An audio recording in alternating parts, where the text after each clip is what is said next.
Hi everyone, this is Heather Lottinen from the Flourish Academy. This is episode 555, and today we are talking about monitor calibration. Have you calibrated your monitor? Do you need to? What does it all mean? This came up recently inside of the Flourish Academy membership, and I thought we need to revisit this because we haven't talked about monitor calibration in a while. So I'm going to share with you my process, the steps that I take whenever I purchase a new machine, or I feel like something is maybe off with my colors.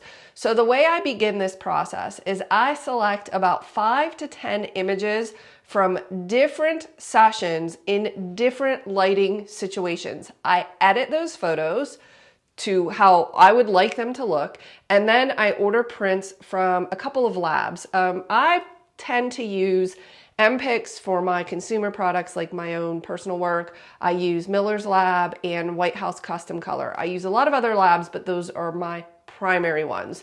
So I would edit photos from different lighting sessions, order prints, and then wait for the prints to be delivered, and then lay them out on your desk and look at them and ask yourself, do these look like I expected? Do they match what I see in my monitor? And if the answer is yes, then hallelujah. I would not mess with the color or the calibration of your monitor if you are getting what you expect. Now, one key thing to note here is when you order these prints from the lab, make sure that you uncheck printing, calibration, color correction, lab level, whatever they say. Make sure that's unchecked because you don't want the lab to do any color correction. You want to manage that on your own. So you get your prints back, they look great, then I wouldn't mess with it. And that has happened for me. But if you get the photos back and they look off, what do I mean by off? You can't just say, oh, these don't look right. You have to be able to describe what is happening in the photo. Are they too dark? Are they too light? Are they low on contrast? Do they feel washed out? Do they feel very sharp and high on contrast? Is there a color shift? Does the sky not look the same color of blue in the print as it does on the monitor? Then we need to do some calibration. I always begin, so this is step number 2. I order the prints. If they don't look right, step number 2 would be to do the software calibration that comes native to your computer. Whether you are Mac or PC, there is a way to calibrate your monitor through your settings. I'm not sure what it looks like with the PC because I use a Mac, but it is definitely there. You can look it up.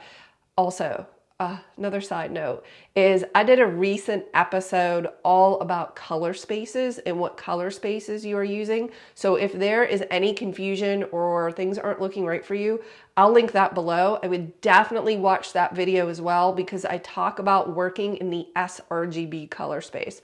Okay, so your prints came back, they don't look right. You use software calibration, which is simply a wizard, a step-by-step guide on your computer built into the settings where it says like, move this until this looks white, move this until it looks this color. But it's obviously based on your eyes and we all see color a little bit differently. So, I mean, it's decent, but it might not be the best route. But I would definitely recommend doing that first because it is free and it is very handy. It's on your computer. Okay.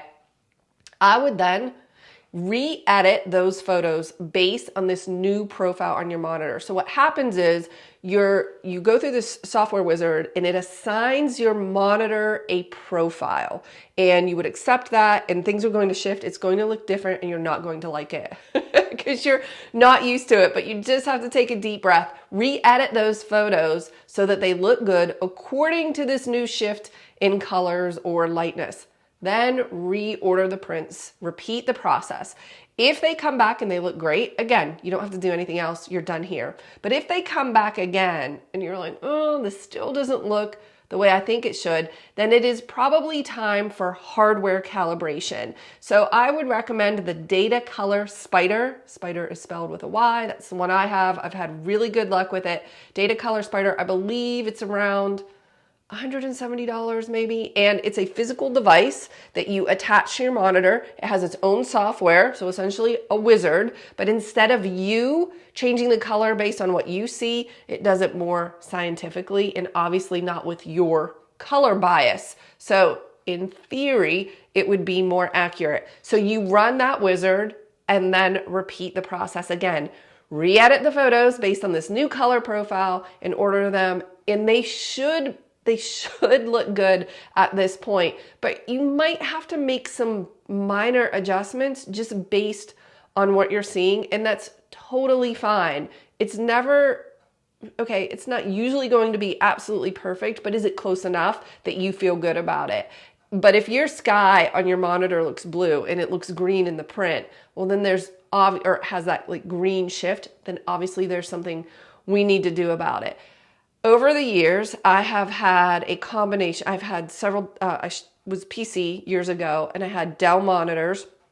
I had Dell monitors actually with a Mac Core, 8-core Pro, and now I have an iMac. And the only experience the only challenge I've ever had with color calibration has been in terms of brightness. So my images have either come back too dark or too bright. So I've only ever had to adjust the monitor's gamma. And the gamma is the luminosity of the pixels from 0 to 100%. That just measures light and dark, basically, at a high level. And so I had to adjust that a few different times. And again, you're not gonna like it. Like, I had to adjust my monitor and I was like, oh, this does not look right to my eyes, but you will adapt and get used to it. But you have to be able to trust that what you're seeing on your monitor is going to be what your client will receive. Otherwise, there could be a quality issue. Now, I have had instances where I have purchased a new machine and I have not needed to calibrate. It just came out of the box. It looked good. I ordered prints. They matched the monitor. I felt great. I didn't do anything. There is some talk on the interwebs that you should calibrate your monitor every 6 to 12 months because it can wane. I've never had that experience. I feel like I've calibrated it once, when I got it, and it stayed pretty steady. I didn't have an issue there. But again, I only had luminosity issues, brights and darks. If you are seeing a color shift, then the steps again are to do the software calibration that comes native to your computer. It's built into the settings. And then order prints again, repeat the process. If they come back great, you're done there. If not, then it's time to move to a hardware calibrator such as the Spider. But to answer the question, people will say, do I need to calibrate my monitor? I don't know, maybe, maybe not. No, yes. I mean, it just depends on if you're seeing an issue. If your prints look great, then you should be very thankful that you don't have to do anything. If you have any questions, you can either post them below or make sure you join us in our free FA community group on Facebook. I'll see you in the next video.